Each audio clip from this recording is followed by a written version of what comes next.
abantu bumva bafatikanije natwe uzemo iyo nanga dushime Imana dusubiremo ako karefure niturangiza turatera haleluya kubw'imirimo y'Imana yadukoreye hagati muri twebwe no ku bwanyu.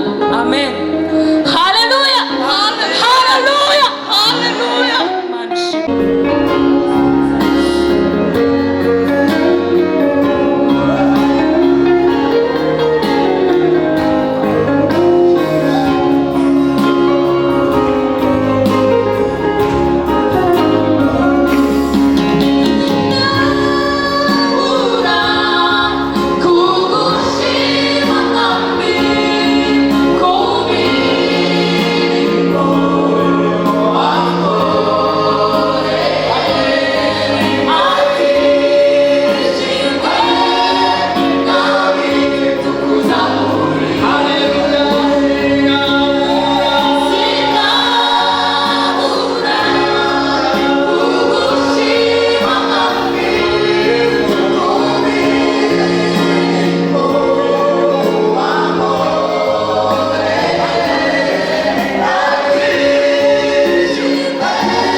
I can't